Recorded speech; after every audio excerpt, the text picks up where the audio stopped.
Hello everyone, welcome to Back Benchers YouTube channel. So English का practice set जो था ये मैंने टेलीग्राम पे सेंड करा था और इसका सॉल्यूशन की है ये वीडियो, तो आप जल्दी से इसके सॉल्यूशन देख लीजिए। इसके बाद में जैसे ही आप इस वीडियो ख़त्म करेंगे उसके बाद में टेलीग्राम ग्रुप पे आपको प्रैक्टिस सेट 3 भी मिल जाएगा इंग्लिश के लिए। आप उसे सोल्व करिएगा और फिर नेक्स्ट वीडियो में उसका सॉल्यूशन देख लीजिएगा। ओके गाइस, तो चलिए फिर स्टार्ट करते हैं इसे अंग्रेजी को। तो सबसे पहला है आपका, इसमें एरर बताना है आपको। Mango the most unique fruit is available in India in plenty. तो देखिए यहाँ पे जो एरर है वो फर्स्ट पार्ट में है, यहाँ द मोस्ट नहीं आएगा। मोस्ट जो है ये खुद ही सुपरलेटिव है और सुपरलेटिव के पहले द नहीं लगता है। किसी भी वर्ब या एडवर्ब जो भी होता है, मतलब किसी भी वर्ड को अगर हमें सुपरलेटिव डिग्री में चेंज करना है तो उसके आगे हम दा लगा देते हैं या फिर उस सेंटेंस में ही चेंज कर देते हैं। लेकिन यहाँ पे ये जो है मोस्ट, ये ज़्यादा की जो है थर्ड फॉर्म है। जैसे मोर होता है, ठीक है, मोर के बाद में आता है मोस्ट, यानी मोर जो है कंपैरेटिव डिग्री है और मोस्ट सुपरलेटिव डिग्री है, तो इसके आगे दा नहीं लगेगा। ओके, चलिए फिर नेक्स्ट में देखते हैं। नेक्स्ट है आपका हिज फ्रेंड डिसएग्रीड, और फिर यहाँ पे प्रेपोजिशन आना है कोई सा, हिम ऑन दिस पॉइंट। तो देखिए जब भी किसी पर्सन के साथ में हो तो वहाँ पे विद का यूज़ होता है, ठीक है। और उसके बाद में अगर कोई वस्तु हो तो उसके साथ में एट का यूज़ होता है।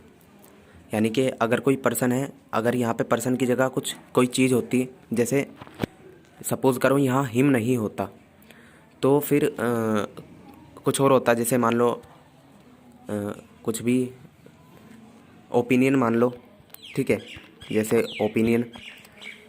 तो हिज फ्रेंड डिसएग्रीड, फिर आता एट हिज ओपिनियन, लेकिन यहाँ पे आएगा विद, ठीक है। विद क्यों आएगा? क्योंकि किसी पर्सन की बात हो रही है, और जब भी किसी पर्सन की बात हो रही हो तो उसके साथ में विद आता है साथ के लिए, ठीक है। नेक्स्ट है आपका दिस इज़ द, फिर यहाँ पे नेक्स्ट आना चाहिए लास्ट लेटर या नियरेस्ट, तो यहाँ पे आएगा नियरेस्ट, ठीक है। This is the nearest post office to my house. ऐसे ही क्वेश्चन पिछले प्रैक्टिस सेट में भी आया था। चलिए नेक्स्ट है आपका question number 4, I went to. उसके बाद में यहाँ पे जो है आपको आर्टिकल भरने हैं, करेक्ट आर्टिकल। यहाँ पे ए आना है या दा या एन, ऐसे करके, ठीक है। हर जगह आर्टिकल ही आएगा। I went to hills for, तो देखिए हिल्स के पहले हमेशा दा आता है, ये आप सभी को पता होगा। जितने भी हमारे पर्वत होते हैं, जितनी भी हमारी पहाड़ियाँ होती हैं, उन सभी के पहले दा का यूज़ होता है। तो इसका मतलब सिंपल है कि एक तो यहाँ पे दा आना है और एक हिमालय से पहले भी दा ज़रूर आएगा ही आएगा। और उसके बाद में ये स्लोप जो है ये आकृति है और आकृति के पहले भी दा आता है, कोई भी आकृति हो, जैसे द सर्कल और द ट्रायंगल, तो इन सभी के पहले भी दा आता है। इसका मतलब है इन 3 जगह दा आएगा। अब हम ऑप्शन से देख लेंगे। देखिए इनमें तो लास्ट में ए आ रहा है, तो ये तो हो नहीं सकते, या तो ए होगा या तो सी होगा। अब सी में दा, तो यानी कि अभी हमें बीच के 2 और चेक करने पड़ेंगे, ठीक है, ये वाले। तो आप सभी को पता होगा कि ये जो है हॉलीडेज़, हॉलीडे, तो हॉलीडे के आगे दा नहीं आएगा, ठीक है। हॉलीडे के आगे क्या आएगा? ए आएगा आर्टिकल के रूप में।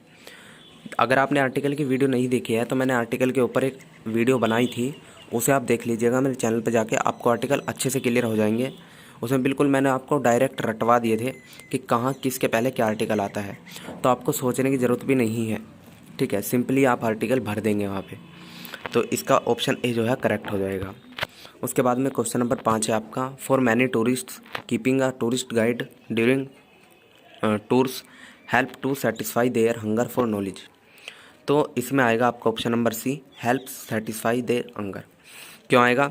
क्योंकि ये जो है ना, आप इस सेंटेंस को 2 जगह डिवाइड करके पढ़िए। ये जो लिख रहा है ना, help to satisfy their hunger, आप इसे हेल्प्स तक पढ़िए, बस यहाँ तक पढ़िए, ठीक है। मतलब फिर ये ऐसे बन जाएगा, for many tourists keeping a tourist guide during tour helps to satisfy their hunger, ठीक है। यानी कि यहाँ पे 2 सेंटेंस जो हैं ये एक जगह मिले हुए हैं, तो टूर्स के साथ हेल्प्स आएगा यहाँ पे, और हेल्प्स के बाद में फिर टू सेटिस्फाई देयर हंगर, तो इसका ऑप्शन नंबर सी राइट हो जाएगा। उसके बाद में आपका 1 word, a book of names and addresses, उसे हम बोलते हैं डायरेक्टरी। फिर वॉइस आपको बनानी है, why were you punished by him. तो देखिए इसे जो है हमें चेंज करना है एक्टिव वॉइस के अंदर। तो आप जो है सिंपली ऐसे क्या करो, जब भी आपको आ जाए पैसिव वॉइस से एक्टिव वॉइस बनाना, हम जानते हैं एक्टिव से पैसिव बनाना, लेकिन अगर आपको पैसिव से एक्टिव बनाने को आ जाए तो आप सीधा ऑप्शन से बनाया करो, ठीक है। ऑप्शन से आप बहुत जल्दी बना लोगे। अब सिंपल सी बात है, यहाँ पे आ रहा है व्हाई हैव यू बीन, इसका मतलब है, और यहाँ है why were you punished by him, तो कहीं से कहीं तक भी इससे ये नहीं बन पाएगा। फिर है वॉट इज़, यहाँ पे वॉट, यहाँ पे वाई, ये भी नहीं होगा। अब बचता है हमारा सी और डी, तो फॉर वॉट ये भी नहीं होगा। क्या कौन सा बचा, ऑप्शन नंबर सी बचा। देखिए आपको बनाना भी नहीं पड़ा, थोड़ा सा दिमाग भी नहीं लगाना पड़ा, ऑप्शन सी, सारे ऑप्शन से एलिमिनेट हो गए और ऑप्शन नंबर सी राइट हो गया।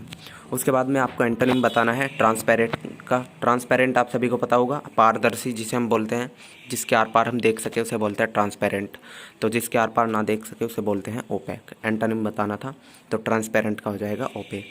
उसके बाद में एक है इनेब्राइट, तो इनेब्राइट का हो जाएगा ड्रंकन, ठीक है। ये बताना था हमको सिनोनिम्स। फिर है 10 ही इज़ इग्नोरेंट, उसके बाद में option number 8 to, from, of या इन, कौन सा आना चाहिए इनमें, what he pretends to know, ठीक है। तो he is ignorant of what, यानी देखिए आप इसे ऐसे समझिए, मतलब यहाँ पे दो चीज़ों को जोड़ना है, दो चीज़ों को हम दो से जोड़ते हैं अगर दो पर्सन हो, ठीक है।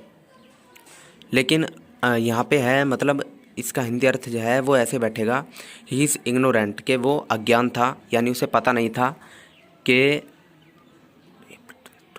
मतलब उसे पता नहीं था, उसे ये जानकारी नहीं थी जिसके बारे में वह नाटक कर रहा था, मतलब जिसे वो जानता था और उसके बारे में नाटक कर रहा था, वह उसके बारे में अज्ञान था, ठीक है। तो यहाँ पे क्या आ जाएगा, ऑफ आ जाएगा, ठीक है। He is ignorant of what he pretends to know. फिर नेक्स्ट आपका इनडायरेक्ट स्पीच में इसे जो है चेंज करना है।